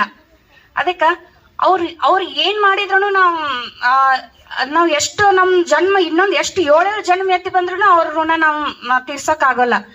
ಅವ್ರು ಹೇಳಿದ್ರಿ ಈಗ ಕೇವಲ ಇವ್ರಿಗೆ ಅಂತ ಹೇಳಿಲ್ಲ, ಅವ್ರು ಪ್ರತಿಯೊಬ್ಬರದನ್ನು ವಿಚಾರ ಮಾಡಿದಾರೆ. ತಾರತಮ್ಯ ಇಲ್ಲ, ಗಂಡು ಹೆಣ್ಣು ಸಮಾನ. ಕಾರ್ಮಿಕರ ಬಗ್ಗೆನೂ ಹೋರಾಡಿದಾರೆ. ಮೊದಲು ಕಾರ್ಮಿಕರಿಗೆ ಎಷ್ಟು ತಾಸು ಕೆಲಸ ಇತ್ತು? 12 ತಾಸಿತ್ತು. ಆದ್ರೆ ಅವ್ರು ಏನ್ ಮಾಡಿದ್ರು? 8 ತಾಸಿನ ಕೆಲಸ ಮಾಡಿದ್ರು. ಪ್ರತಿಯೊಬ್ಬರ ಬಗ್ಗೆನೂ ವಿಚಾರಿಸಿದಾರ ಅವ್ರು. ಅದ್ರೊಳಗನ ಹೆಣ್ಮಕ್ಳಿಗೆ ಜಾಸ್ತಿ ಏನ್ ಮಾಡಿದಾರ ಅಂತಂದ್ರ ಅವ್ರು, ಯಾಕಂದ್ರ ಅವಾಗ ಎಷ್ಟು ಶೋಷಿತರಾಗಿದ್ರು ಹೆಣ್ಮಕ್ಳು. ಅವ್ರು ಪ್ರತಿಯೊಂದು ಹಂತ ಏನ್ ಅನುಭವಿಸ್ಕೊಂತ ಬಂದಾರಲ್ಲ, ಅದನ್ನ ಮುಂದೆ ಅವ್ರು ಸುಧಾರಣೆ ಮಾಡ್ಕೊತ ಬಂದಿದಾರ. ಹೀಗಾಗಿ ನಾನು ಇನ್ನೂ ಅವ್ರ ಬಗ್ಗೆ ಬಹಳಷ್ಟು ಹೇಳೋದಿತ್ತು. ಅವ್ರು ಎಷ್ಟು ಹೇಳಿದ್ರೂ ಅವ್ರ ಬಗ್ಗೆ ಕಡಿಮೆನೆ. ಅಂತ ದಿಟ್ಟ ಧೀರ ಪುರುಷ ಇನ್ನೂವರೆಗೆ ಯಾರು ಹುಟ್ಟಿ ಬಂದಿಲ್ಲ. ನನ್ನ ಆಸೆ ಏನಂತಂದ್ರೆ ಪ್ರತಿಯೊಂದು ಮನೆಯಲ್ಲಿ ಭೀಮರಾವ್ ಅಂಬೇಡ್ಕರ್ ಅವರಂತವ್ರು ಹುಟ್ಟಲೇಬೇಕಂತ ಹೇಳ್ತೇನೆ. ಪ್ರತಿಯೊಂದು ಮನೆಯಲ್ಲಿ ಹುಟ್ಟಬೇಕಂತ ಹೇಳ್ತೇನೆ. ಅಂತ ಜ್ಞಾನಜೀವಿ, ಅಂತ ಬುದ್ಧಿಜೀವಿ ನಮ್ಮ ಭಾರತದ ಇದು ಏನೋ ಪುಣ್ಯ ಅಂತ ಒಂದು ಜೀವಿ ನಮ್ಮಲ್ಲಿ. ಅವ್ರು ಬರೀ ವ್ಯಕ್ತಿ ಅಲ್ಲ, ನಮ್ಮ ಶಕ್ತಿ. ಜೈ ಭೀಮ್. ರಾಷ್ಟ್ರಗಳು ಆಚರಿಸುತ್ತಿವೆ. ಡಾಕ್ಟರ್ BR ಅಂಬೇಡ್ಕರ್ ಅವರು ಏಪ್ರಿಲ್ 14, 1891 ಜನಿಸಿದರು. ಭಾರತದ ಪರಿಶಿಷ್ಟ ಪಂಗಡ, ಪರಿಶಿಷ್ಟ ಜನರ ಪರವಾಗಿ ಹೋರಾಡಿ ಗೆದ್ದ ಏಕೈಕ ವ್ಯಕ್ತಿ ಅಂದರೆ ಅವರೇ ನಮ್ಮ ಡಾಕ್ಟರ್ BR ಅಂಬೇಡ್ಕರ್ ಅವರು. ಡಾಕ್ಟರ್ BR ಅಂಬೇಡ್ಕರ್ ಅವರು ವಿಶ್ವ ಮಟ್ಟದ ಸಾಧನೆಗೆ ಇಡೀ ಜಗತ್ತೇ ತಲೆಬಾಗಿದೆ. ಛಲ, ಹಠ, ಸಾಧನೆಗೆ ಮತ್ತೊಂದು ಹೆಸರೇ ನಮ್ಮ ಬಾಬಾ ಸಾಹೇಬ್ರವರು. ಶಿಕ್ಷಣ, ಸಂಘಟನೆ, ಹೋರಾಟ ಇವರ ಮೂಲ ಮಂತ್ರವಾಗಿತ್ತು. ಇಡೀ ಜಗತ್ತೇ ಗೆದ್ದಂತೆ. ಶಿಕ್ಷಣವು ಹೊಂದಿದ್ದರೆ ಇಡೀ ಜಗತ್ತೇ ಗೆದ್ದಂತೆ. ಶಿಕ್ಷಣವು ಪ್ರಗತಿಯ ಬೆನ್ನೆಲುಬು ಎಂದು ಹೇಳಲಾಗುತ್ತದೆ. ಸಮಾಜದ ಪ್ರಗತಿಗೆ ಶಿಕ್ಷಣ ಬಹುದೊಡ್ಡ ಅಸ್ತ್ರವಾಗಿದೆ. ಶಿಕ್ಷಣ ಪ್ರಸ್ತುತ ಪೀಳಿಗೆಯಿಂದ ನಮ್ಮ ಭವಿಷ್ಯದ ಪೀಳಿಗೆಯವರೆಗೂ ಮುಖ್ಯವಾಗಿದೆ. ಶಿಕ್ಷಣ ಎಂಬುದು ಕತ್ತಲಿನಿಂದ ಬೆಳಕಿನ ಕಡೆಗೆ ಒಯ್ಯುವುದು. ಶಿಕ್ಷಣವೆಂದರೆ ಅಜ್ಞಾನದಿಂದ ಜ್ಞಾನದ ಕಡೆಗೆ ಒಯ್ಯುವುದು ಎಂದರ್ಥ. ಇಂದು ಭಾರತದ ಮಹಿಳೆಯರ ಸಮಾಜ ಎಲ್ಲ ಕ್ಷೇತ್ರದಲ್ಲೂ ಸಮಾನತೆಯ ಹಕ್ಕಿಗೆ ಕಾರಣರಾದವರೇ ನಮ್ಮ ಬಾಬಾ ಸಾಹೇಬ್ರವರು. ಅದಕ್ಕೆ ಉದಾಹರಣೆ, ಇಂದಿನ ಮೊದಲ ಪ್ರಧಾನಮಂತ್ರಿಯಾದ ಇಂದಿರಾ ಗಾಂಧಿ ಅವರು, ಈಗಿನ ಪ್ರಸ್ತುತ ಅವಧಿಯಲ್ಲಿ ರಾಷ್ಟ್ರಪತಿಯವರಾದ ದ್ರೌಪದಿ ಮುರ್ಮು ಅವರು ಕೇವಲ ವಿದ್ಯೆಯಿಂದ ಕಲಿತದ್ದು ಅಲ್ಪ ಕಾಲದವರೆಗೆ. ಅದೇ ವಿದ್ಯೆಯನ್ನು ಗುರುಗಳ ಸಮ್ಮುಖದಲ್ಲಿ ತಾಳ್ಮೆಯಿಂದ ಕಲಿತರೆ ಅದು ಅನಂತ ಕಾಲದವರೆಗೆ ಉಳಿಯುತ್ತದೆ. ಒಬ್ಬ ಮಹಿಳೆ ಶಿಕ್ಷಣ ಪಡೆದರೆ ಒಂದು ಕುಟುಂಬವು ಶಿಕ್ಷಣ ಪಡೆದಂತಾಗುತ್ತೆ. ಯಾಕಂದರೆ ಕುಟುಂಬದಲ್ಲಿ ಮಹಿಳೆಯ ಪಾತ್ರ ಅಪಾರವಾದದ್ದು. ಮಹಿಳೆಯರು ಸಮಾಜಕ್ಕೆ ಒಂದು ಮಾದರಿ ಎಂದು, ಸಮಾಜವು ಪ್ರಗತಿಶೀಲರಾಗಲು ಮುಂದೆ ಸಾಗಲು ಸಹಾಯಕವಾಗಿದೆ ಎಂದು ಹೇಳಿದ್ರೆ ತಪ್ಪಾಗಲಾರದು. ಇಷ್ಟೇ ಹೇಳಿ ನಾನು ಚಿಕ್ಕ ಭಾಷಣ ಮುಗಿಸುತ್ತೇನೆ. ಬಾಬಾ ಸಾಹೇಬ್ರು ನಾವು ಮಹಿಳೆಯರಿಗೋಸ್ಕರ ಬಹಳಷ್ಟು ಮಾಡಿದ್ದಾರೆ. ಈಗ ನೂಲಿ ಮೇಡಮ್ಗಳಾಗ್ಲಿ, ಇವ್ರ ಮೇಡಮ್ಗಳಾಗ್ಲಿ ನಿಮ್ಗೆ ಬಹಳಷ್ಟು ಹೇಳಿದ್ದಾರೆ. ಅದಕ್ಕ ಬಾಬಾ ಸಾಹೇಬ್ರವ್ರ ಜಯಂತಿ ನಿಮ್ಗೆಲ್ಲರಿಗೆ ಶುಭಾಶಯಗಳನ್ನ ಕೋರ್ತೀನಿ.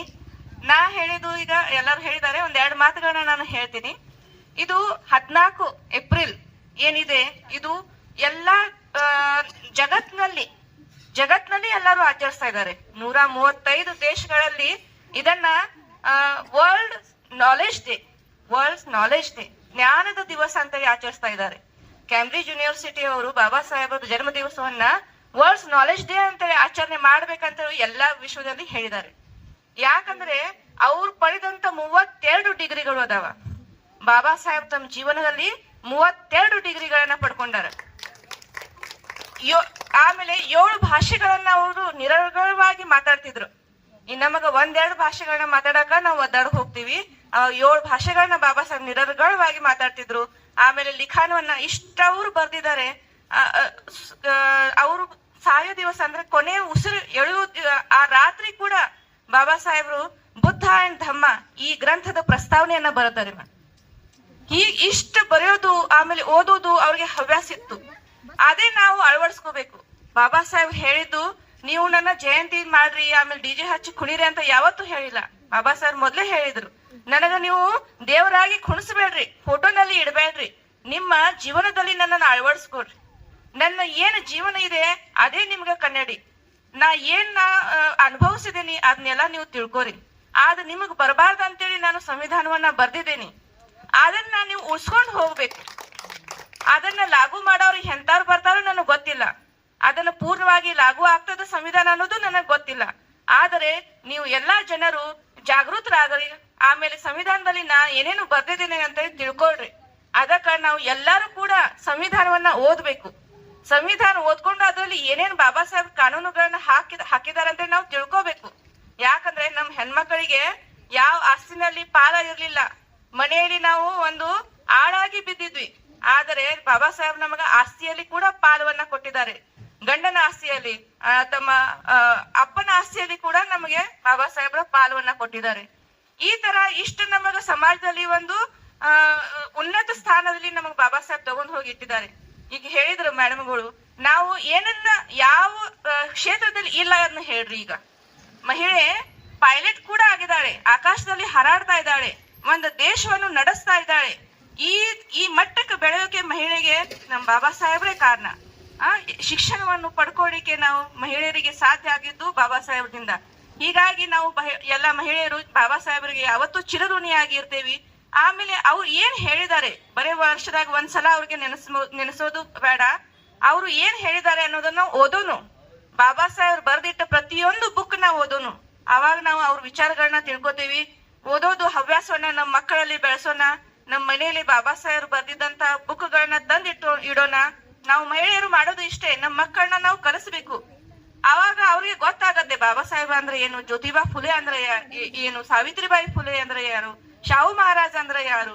ನಾವು ಹೇಳಿದಾಗ ಮಕ್ಕಳಿಗೆ ಗೊತ್ತಾಗತ್ತೆ. ಈಗ ನಮ್ಮ ಪುಸ್ತಕದಲ್ಲಿ ನೋಡ್ತೀವಿ, ಸ್ವಲ್ಪ ಅವ್ರ ಜೀವನದ ಬಗ್ಗೆ ಅಷ್ಟ ಹೇಳ್ತಾರೆ, ಅಷ್ಟ ನಮ್ಮ ಮಕ್ಕಳಿಗೆ ಗೊತ್ತು. ಆದ್ರೆ ನಾವು ಯಾವಾಗ ತಾಯಂದ್ರು ನಮ್ಮ ಮಕ್ಕಳಿಗೆ ಬಿಡಿಸಿ ಹೇಳ್ತೀವಿ ಅವ್ರ ಬಗ್ಗೆ, ಆಗ ನಮ್ಮ ಮಕ್ಕಳು ಅದನ್ನ ಓದಬೇಕು ಅನ್ನೋದು ಅವರಲ್ಲಿ ಒಂದು ವಿಚಾರ ಬರುತ್ತೆ. ಆಗ ಮಕ್ಕಳು ಅದನ್ನ ಓದ್ತಾರೆ ಮತ್ತೆ ತಿಳ್ಕೊತಾರೆ. ಅದಕ್ಕ ನಮ್ಮ ತಾಯಂದ್ರಿಂದ ಬಹಳ ಒಂದು ಮಹತ್ವದ ಪಾತ್ರ ಇದೆ ಇದರಲ್ಲಿ. ನಾವು ಬಾಬಾ ಸಾಹೇಬ್ ತಿಳ್ಕೊಂಡು ನಮ್ಮ ಮಕ್ಕಳಿಗೂ ಸಹ ನಮ್ ಬಾಬಾ ಸಾಹೇಬ್ ತಿಳಿಸ್ಬೇಕು. ಬಾಬಾ ಸಾಹೇಬ್ರ ಅಷ್ಟೇ ಅಲ್ಲ, ಜ್ಯೋತಿಬಾ ಫುಲೆ ಆಗ್ಲಿ, ಸಾವಿತ್ರಿಬಾಯಿ ಫುಲೆ ಆಗ್ಲಿ, ಶಾಹು ಮಹಾರಾಜ್ ಆಗ್ಲಿ, ಈ ಎಲ್ಲಾ ವಿದ್ಯಾವಂತರನ್ನ ನಾವು ನಮ್ಮ ಮಕ್ಕಳಿಗೆ ಹೇಳೋಣ, ಅವ್ರಿಗೆ ಪರಿಚಯ ಮಾಡಿಸ್ಕೊಡೋಣ. ಆಮೇಲೆ ಒಳ್ಳೆಯ ನಾಗರಿಕರನ್ನ ನಮ್ಮ ಮಕ್ಕಳಿಗೆ ಮಾಡೋಣ ಅಂತ ಹೇಳ್ತಾ, ಆಗ ನಮ್ ಬಾಬಾ ಸಾಹೇಬ್ ಜಯಂತಿ ಮಾಡಿದ್ದ ಸಾರ್ಥಕ ಆಗತ್ತೆ ಅಂತ ಹೇಳ್ತಾ ನನ್ನ 2 ಮಾತುಗಳನ್ನ ಮುಗಿಸ್ತೀನಿ. जय भीम. धन्यवाद. म्हणजे बाबासाहेब आंबेडकर. ज्या घरात स्त्रियांची पूजा होते तिथेच खरं देवांचा वास होतो. म्हणजे आम्ही तर असं म्हणतो, तुम्ही सगळ्यांनी म्हणायलाच पाहिजे. मी 1-2 लाईन सांगते सगळ्यांना. अगं तू होऊ नकोस तू सीता त्या रामाची, अगं तू होऊ नकोस सीता त्या रामाची, लोक तुला अबला म्हणतील. अगं तू होऊ नको सीता त्या रामाची, लोक तुला अबला म्हणतील. अगं तू होऊ नको द्रौपदी त्या पांडवांची, लोक तुला लाचार म्हणतील. तू हो जिजाऊ त्या शिवाची, लोक तुला राष्ट्रमाता म्हणतील. तू हो अहिल्या होळकर, तू हो सावित्री त्या ज्योतीची, लोक तुला क्रांती ज्योती म्हणतील.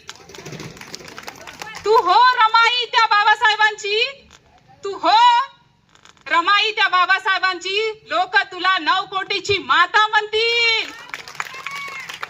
डॉक्टर बाबासाहेब आंबेडकरांचा, छत्रपती शिवाजी महाराजांचा.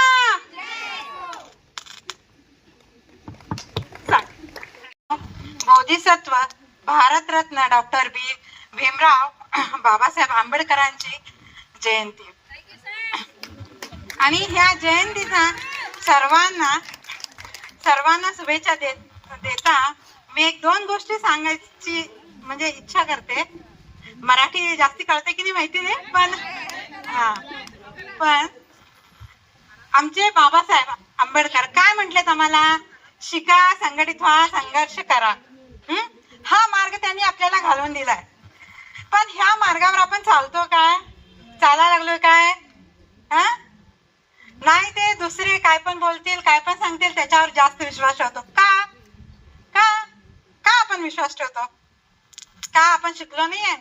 आपण विचार करायची बुद्धी नाही आपल्याकडे? बाबासाहेबांनी आपल्यासाठी एवढे ग्रंथ लिहून ठेवलेत.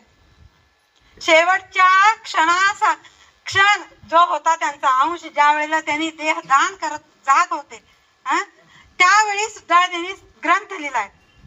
तो ग्रंथ तुम्ही वाचा. आपल्या फार महिलांना त्या ग्रंथाबद्दल काहीही माहिती नाहीये.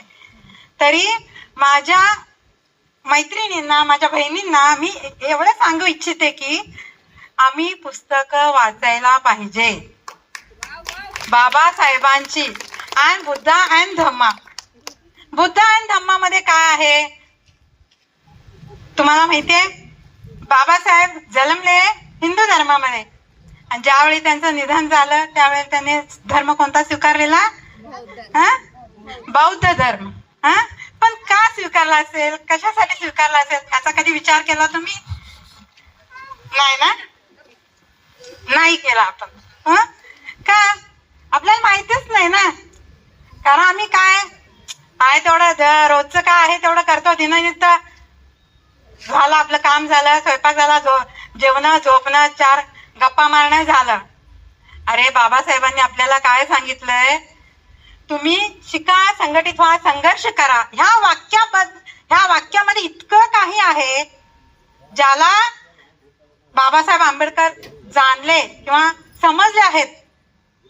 तो ह्या वाक्याचा पुरेपूर विचार करून त्यांच्या मार्गावर चालेल. कारण आता आपण बघतो शाळेत असू दे, समाजात असू दे, कुठंही अजूनही अस्पृश्यता आहे ना, आहे. आहे. कारण मी ज्या ठिकाणी गेले ना तिथं थोडं फार म्हटले त्याचा तुम्हाला काय रिझर्वेशन आहे, तुम्हाला काय हे आहे, तुम्हाला काय ते आहे. अरे आम्हालाच फक्त नाहीये, बाबासाहेबांनी फक्त आम्हालाच करून ठेवलं नाहीये, दलित लोकांनाच करून ठेवलेलं नाहीये. काय आहे ते संविधान वाचा तुम्ही. संविधानामध्ये काय लिहिलंय ना आंबेडकरांनी ते वाचा आणि समजून घ्या. फक्त दलितांच्यासाठी बाबासाहेब नाहीयेत हे जाणून घ्या. बाबासाहेब सगळ्यांच्यासाठी आहेत आणि त्यांनी स्वतःच्या कधी संसाराचा त्यांनी विचार केला नाहीये बाबासाहेबांनी. आणि जर स्वतःच्या संसाराचा जर त्यांनी विचार केला असता तर आज आम्ही स्त्रिया कुठं असतो. तर त्यांना सपोर्ट म्हणजे रमाबाई ज्या आहेत त्या भरपूर त्यांना सपोर्ट केलेले आहेत, त्यांना प्रोत्साहन दिलेले आहेत. त्यामुळे बाबासाहेब आंबेडकर घडलेले आहेत. आणि आम्ही प्रत्येक घरामध्ये, मॅडम म्हणाल्या की फोटो ठेवून पूजा करा, प्रत्येक घरामध्ये रमाबाई व्हायलाच पाहिजे, प्रत्येक घरामध्ये सॅक्रिफाईस व्हायलाच पाहिजे आणि आम्ही स्त्रिया बाहेर यायलाच पाहिजे. तरच आम्हाला समाज आणि माणुसकीचा अर्थ आम्ही समजू शकतो. माणुसकी म्हणजे काय मॅडम म्हणणं? मानवते. मानवते म्हणजे काय, माणुसकी म्हणजे काय हे आपण बाहेर पडल्याशिवाय भगिनींनो आपल्याला समजणार नाही. फक्त घरापुरतच आपलं काय ज्ञान असेल, नॉलेज असेल घरापर्यंतच ठेवू नका. घराच्या बाहेर पडा. आपला समाज अजून खूप मागा आहे. सगळ्यांना सुधारण्याचा प्रयत्न करा. कारण बाबासाहेबांनी आपल्याला मार्ग दाखवून दिलेला आहे आणि बाबासाहेब अगोदरच लिहून ठेवले होते. बाबांनो, जे मंदिर तुम्ही बांधताय ना, मंदिरापेक्षा हॉस्पिटल बांधा. कारण भविष्य काळात त्याची गरज आहे. आणि तुम्हाला कळालं आता करोनामध्ये काय परिस्थिती झाली होती ती. तर पुढचं जे काय आहे, जे काही पुढे होणार आहे हे बाबासाहेबांना माहिती होतं अगोदरच, म्हणून बाबासाहेबांनी लिहून ठेवलं आहे. तर बाबासाहेबांनी फार काही लिहिलेलं आहे, आपण जाणून घ्यायला पाहिजे आणि त्यांची पुस्तकं वाचायला पाहिजे. आपल्या घरातल्या मुलांना, बाळांना, आयांना, कोण असेल ते आपल्या कुटुंबातला असू दे, आपल्या मैत्रिणी असू दे, आजूबाजूच्या असू दे, सर्वांना आपण पठवून द्यायला पाहिजे. आणि ह्या व्यासपीठावर मी आज आले, मला इतकं छान वाटतंय. हे राजीव नगर मला आल्यापासूनच राजीव नगर आवडते. कारण प्रत्येक इथं कोणताही सण उद्या काही उद्या सगळे संघटित होऊन करतात. आणि आज आमच्या बाबासाहेब आंबेडकरांची जयंती निमित्त फक्त महिला तिथं आल्या आहेत. तर या महिलांच्यासाठी सर्वांना मोठ्याने सगळ्यांनी टाळ्या वाजवा. तर एवढं बोलून मी इथंच थांबते. सर्वांना जय भीम, नमो बुद्धाय. ಮಹೇಶ್ ಶಿರ್ಗಾವೆ ಎಲ್ಲರಿಗೂ ಅಂಬೇಡ್ಕರ್ ಜಯಂತಿಯ ಶುಭಾಶಯಗಳು. Doctor B R. ಅಂಬೇಡ್ಕರ್ ಪೂರ್ಣ ಹೆಸರು ಭೀಮರಾವ್ ರಾಮ್ಜಿ ಅಂಬೇಡ್ಕರ್ ಬಾಬಾ ಸಾಹೇಬ್ 1891 ಏಪ್ರಿಲ್ 14ರಂದು ಮಧ್ಯ ಪ್ರದೇಶದ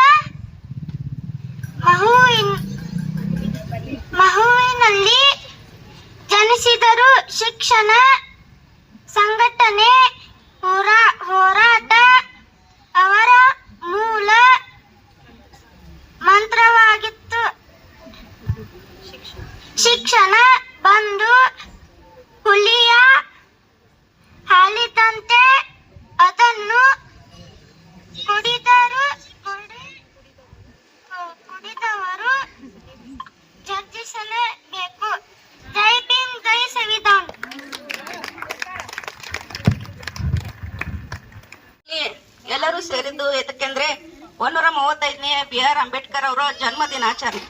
ಈ ದಿನಾಚರಣೆಯನ್ನು ಇಲ್ಲಿ ಮೊದಲೇ ಬಾರಿಗೆ ಸ್ತ್ರೀ ಸಂಘಟನೆಯವರು ಹೇಳ್ತಾರಲ್ಲ, ಎತ್ರ ನಾರಸ್ತು ಪೂಜೆಗೆ ತತ್ರ ನಮ್ಮತ್ತ ದೇವತಾನ, ಎಲ್ಲಿ ಸ್ತ್ರೀಯರಿಗೆ ಸ್ಥಾನಮಾನ ಕೊಡ್ತಾರಲ್ಲ ಅಲ್ಲಿ ದೇವರುಗಳು ಬಂದು ಸೇರ್ತಾರಂತ. ಹಂಗ ಇಲ್ಲಿ ಇವತ್ತು ಈ ಕೇಕನ್ನ ಕಟ್ ಮಾಡೋದಾಗ್ಲಿ ಅಥವಾ ಈ ಫಂಕ್ಷನ್ ಮಾಡೋದಾಗ್ಲಿ ಮೊದಲೇ ಸಲ ಐತಿ. ಅದಕ್ಕ ಈ ಸ್ತ್ರೀ ಸಂಘಟನೆಗೆ ಅವರಿಗೆ ಒಂದು ಅಭಿನಂದನೆಗಳ ಸಲ್ಲಿಸುತ್ತಾ ಜೋರಾದ ಒಂದು ಚಪ್ಪಾಳೆಯಿಂದ ಅವ್ರಿಗೆ ಅಭಿನಂದನೆಯನ್ನ ಸಲ್ಲಿಸೋಣ. ಇವತ್ತು ನಾವು ಏನ್ ಹೇಳೋದಂದ್ರ ನಹಿ ಜ್ಞಾನೇನ ಸದೃಶಂ ಅಂತ ಹೇಳ್ತೀವಿ. ಜ್ಞಾನಕ್ಕಿಂತ ಮಿಗಿಲಾದದು ಯಾವ್ದ್ರಿದ್ರ ಅದು ಬಾಬಾ ಸಾಹೇಬ್ ಅಂಬೇಡ್ಕರ್ ಅವರು ಹಾಕಿಕೊಟ್ಟಂತಹ ನಿಟ್ಟಿನಲ್ಲಿ ನಾವು ನಡಿಬೇಕಾಗಿತ್ತು. ಏನ್ ಹೇಳಿದ್ರು ಅವರು? ಈಗ ಮೇಡಮ್ ಅದು ಅವ್ರೆಲ್ಲ ಪರಿಚಯವನ್ನ ಮಾಡಿಕೊಟ್ಟಾರ. ಅವ್ರ ಅಡ್ರೆಸ್ ಏನಿತ್ತಂದ್ರೆ ಸಕ್ಪಾಲ್ ಇತ್ತು. ಆದ್ರೆ ಅವರು ಅಸ್ಪೃಶ್ಯತೆ ಮತ್ತು ಏನಂದ್ರೆ ಶೋಷಿತರಿಗೆ ಒಂದು ನ್ಯಾಯವನ್ನ ಸಿಗಲಿ ಅಂತ ಆಗಿನ ಕಾಲದಲ್ಲಿ ಅವ್ರು ಎಷ್ಟು ದೌರ್ಜನ್ಯವನ್ನು ಸಹಿಸ್ಕೊಂಡಾರಲ್ಲ, ಅದ್ರ ಬದಲಾಗಿ ಅವರು ಸತತವಾಗಿ ಓದಿನಲ್ಲಿ ಹೆಚ್ಚಿನ ಒಂದು ಪದವಿಯನ್ನ ಪಡೆದ್ರು. ಈಗ ಮೇಡಮ್ ಹೇಳಿದ್ರಲ್ಲ, ಅವ್ರು 32 ಪದವಿಗಳನ್ನ ಪಡೆದ್ರು. ನಮಗ 2-3 ಪದವಿ ಅಂದ್ರೆ ಬಹಳ ಹೆಚ್ಚಾಗ್ತಾವು. ಅಂತ ಒಂದು ಪದವಿಯನ್ನ ಪಡೆದಂತಹ ವ್ಯಕ್ತಿ ನಮ್ಮ ಭಾರತ ದೇಶದಲ್ಲಿ ಯಾರಾದ್ರೂ ಇದ್ರಂದ್ರ ಭೀಮರಾವ್ ಅಂಬೇಡ್ಕರ್ ಅಂತ ನಾನು ಹೇಳ್ತೇನೆ. ಅದ್ರ ಸಲುವಾಗಿ ಭೀಮರಾವ್ ಅಂಬೇಡ್ಕರ್ ಅವ್ರು ಏನ್ ಹೇಳ್ತಾರಂದ್ರ ಸ್ತ್ರೀಯರಿಗೆ ಸಮಾನವಾದಂತಹ ಹಕ್ಕು ಕೊಟ್ರು. ಈಗ ಇದ ಫಂಕ್ಷನ್ ನೋಡಿದಾಗ ತೊಟ್ಟಿಲನ್ನ ತೂಗುವಂತಹ ಕೈ ಒಂದ್ ದೇಶ ರಾಷ್ಟ್ರವನ್ನ ತೂಗಬಹುದು. ಅದಕ್ಕ ನಮ್ಮ ಭಾರತದ ಪ್ರಧಾನ ಮಂತ್ರಿ ಅಂತ ಇಂದಿರಾ ಗಾಂಧಿ ಆಗ್ಲಿ, ಆದ್ರ ಇವತ್ತಿನ ರಾಷ್ಟ್ರಪತಿ ಆದಂತಹ ದ್ರೌಪದಿ ಮುರ್ಮು ಅವರಾಗ್ಲಿ, ಇವತ್ತು ಸ್ತ್ರೀಯರು ಯಾವ್ದ್ರಲ್ಲಿ ಕಮ್ಮಿ ಇಲ್ಲ, ಎಲ್ಲಾದ್ರಲ್ಲೂ ಇದಾರ. ಯಾವಂದ್ರ ಪೈಲಟ್ ಹಿಡ್ಕೊಂಡ ಎಲ್ಲಾ ಕ್ಷೇತ್ರದಲ್ಲಿ ಮುಂದ್ ಬರ್ತಿದಾರ. ಅದಕ್ಕ ಬಾಬಾ ಸಾಹೇಬ್ ಅಂಬೇಡ್ಕರ್ ಅವಾಗ ಹೇಳಿದ್ರು ಏನು, ಜ್ಯೋತಿಬಾ ಫುಲೆ ಮತ್ತು ಸಾವಿತ್ರಿಬಾಯಿ ಫುಲೆ ಅವರು ಮೊದಲ ಶಾಲೆಯನ್ನ ಸ್ಥಾಪಿಸ್ತಾರಲ್ಲ, ಸ್ತ್ರೀಯರಿಗೆ ಮೊದಲು ಆದ್ಯತೆಯನ್ನು ಕೊಟ್ರು. ಆಗಿನ ಕಾಲದಲ್ಲಿ ಸ್ತ್ರೀಯರಿಗೆ ಯಾರು ಮನೆ ಹೊರಗೆ ಕಳಿಸ್ತಿರ್ಕಿಲ್ಲ, ಅಭ್ಯಾಸ ಮಾಡ್ಲಿಕ್ಕೆ ಅಥವಾ ವಿದ್ಯಾವಂತರಾಗ್ಬೇಕು ಅಂತ ಇಚ್ಛೆ ಇದ್ರಿಕ್ಕಿಲ್ಲ. ಆದ್ರ ಸಾವಿತ್ರಿಬಾಯಿ ಫುಲೆ ಅವರು ಒಂದು ಶಾಲೆಯನ್ನ ತೆಗಿತಾರ.